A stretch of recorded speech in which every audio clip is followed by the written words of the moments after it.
Okay, good morning, everybody. I'll try and be quick. Okay, so I'm just going to talk to you about something, a title called Incompressible SPH on multiple GPUs.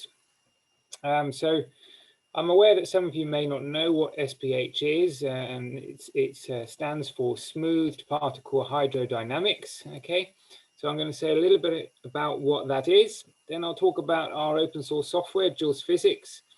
And then I'm going to talk to you about how we've been doing an incompressible version of that on multiple GPUs.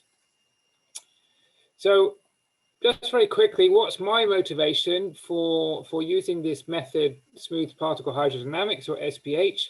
Well, here you've got a very typical flow at a beach. This is a breaking wave at a beach, and you can see you've got this highly aerated swash zone coming up towards the person taking the camera. You've got this sediment here. So it's a very complex problem. On the right here, you can see this is a breaking wave impacting a lighthouse. You can just about see the lighthouse there where my red pointer is. Then, of course, there are wave energy devices that we're all interested in. So these are examples of a violent free surface flow, which are very complex. They're multi-phase, they're multi-scale. And the SPH method has got certain advantages in trying to simulate these things. So this is just an example of the sort of thing that we try to simulate. This is the tsunami from 2011 going over the flood defenses. And you can see it moves around the vehicles like toys. That's enough of that.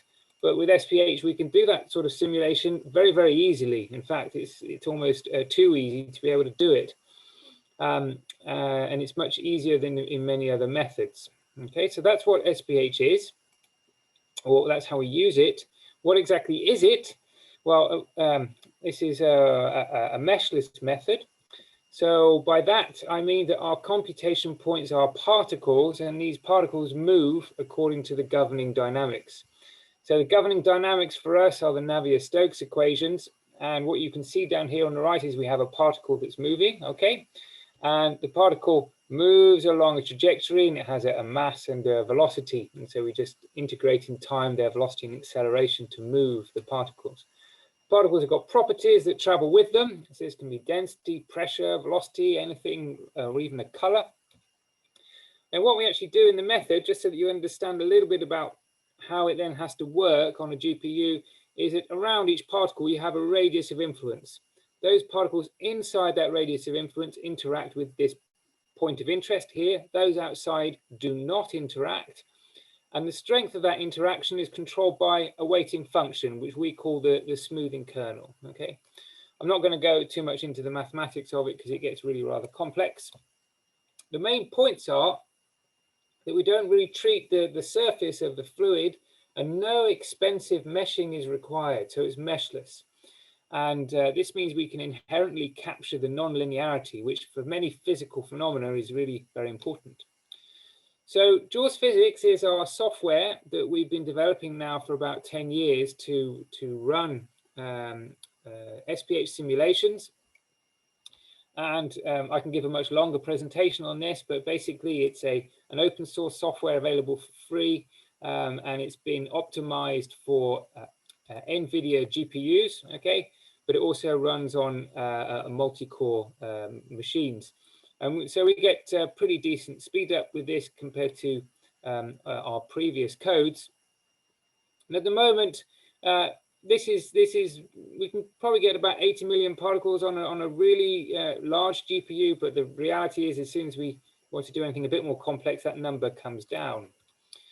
So it's a very collaborative project. We actually have 6 universities around the world working on this, mostly in Europe, but also the New Jersey Institute of Technology in the US. And we have a lot of collaborators around the world.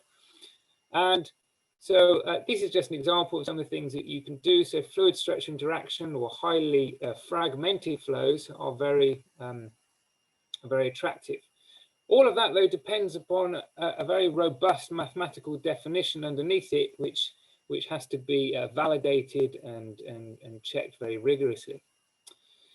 Now, Real engineering problems are large. Okay, so the real engineering problems are three-dimensional, and as I mentioned earlier, they act over very large scales. And so all of a sudden, your problem becomes quite complex, and you need a very, very large number of particles. We did a simulation of 1 billion particles a few years ago on 64 GPUs with a simplified formulation of SPH, which works okay. But the real problem is that all of our engineering problems, in reality, they require an extraordinarily large number of particles. And one GPU is not enough. Okay, that's a real issue. One GPU is just not enough to do that. So any SPH code that we are developing has got to be able to scale on petaflop HPC platforms. And now, of course, we're looking at the approaching exascale machines and trying to work out how to adapt our software to be able to take advantage of those. So that's very exciting work.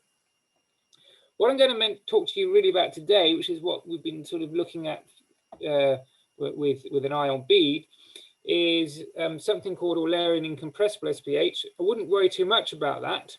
It's still the same particle-particle interactions, but what we end up having to do is we end up having a pressure Poisson equation, and this is a matrix. And I'll explain a bit about that in a second, and that becomes quite a complex operation for us to solve. So in our this is a conservation of mass equation, this is conservation of momentum, and in order to work out our pressure gradients just here, we have to solve this pressure Poisson equation for the pressure P.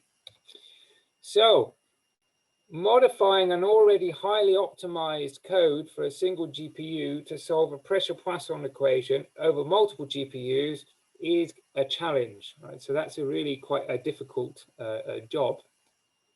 So let's just think about that a little bit. So here's our pressure Poisson equation. Don't worry about it. It's just a matrix equation in the form of AX is equal to B, okay? And when we express that with our SPH forms, we end up with a matrix looking like this. And so we've got diagonal terms, so you can see it's strongly diagonal, but we've got lots of off diagonal terms, which creates a very sparse matrix. So we have to use some kind of library in order to solve this. Now we want to solve this over multiple GPUs. So there we have split up our domain into 3 different GPUs. And the question is how do you do that?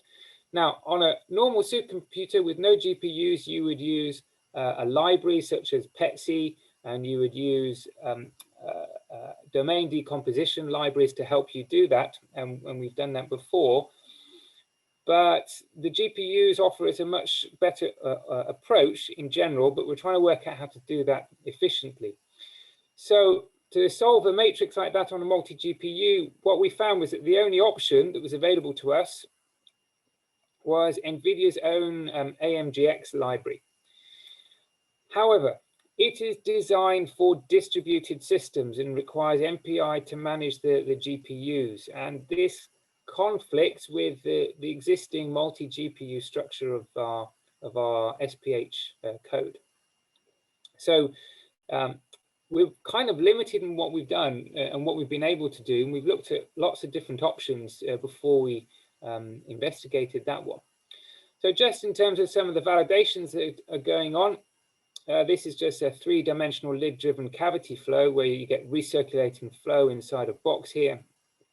And we're able to compare our results with reference solutions. And this work, I should say, is being done by Joe O'Connor, who's doing a really fantastic job on this. So we're able to run on 4 GPUs, that's okay, but not for a very large number of particles at the moment. We've done some initial scaling results, and we've done some strong scaling where we're able to get efficiencies on the order of 80%, which is okay. And we've also done weak scaling where we're getting efficiencies on the order of 90%, which is also okay. However, the problem of using the NVIDIA AMGX library is it's limiting the number of particles we can fit on each GPU to solve our matrix. So this is a problem that we've really got to solve at the moment. And so what we can say at the moment is that our multi-GPU incompressible SPH solver is working, so it's solving that matrix, but we've got some issues that we've got to fix. So the AMGX library is very greedy in terms of memory, and it also struggles with singular systems. It's also an issue, and it can't sort of use the GPU direct option, which is a little bit awkward. So with that, I just say thank you for your attention.